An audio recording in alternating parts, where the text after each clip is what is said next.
In today's video, I'm going to teach you how to save credits in Emergent AI.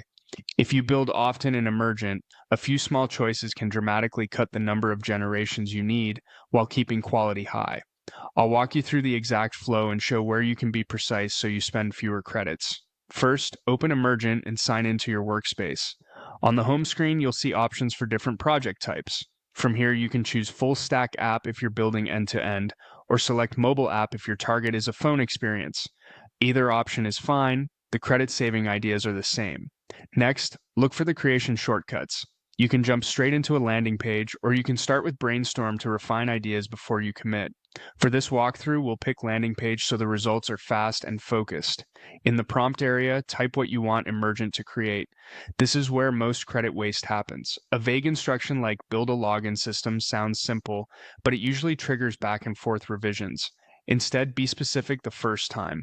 For example, ask for email and password authentication that includes a login page, a sign-up page, a password reset flow, JSON Web Token authentication, and clear user and admin roles. Also ask it to plan before building. That extra detail sets scope, reduces misunderstandings, and often saves one or two extra generations.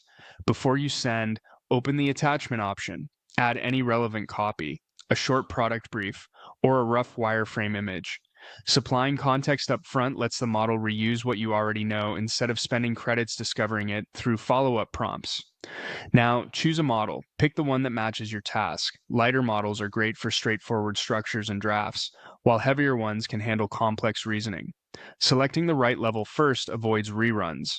When everything looks good, click send or press enter. Give it a moment to load. While it's working, resist the urge to interrupt. Let the generation finish so you can evaluate the full result. If you need changes afterward, batch your edits into a single clear message rather than multiple short prompts. One well-scoped revision usually costs less than several tiny ones. That's it. By starting in the right area, writing a detailed first prompt, attaching context, choosing an appropriate model, and batching revisions, you'll ship faster and save credits every time you use Emergent.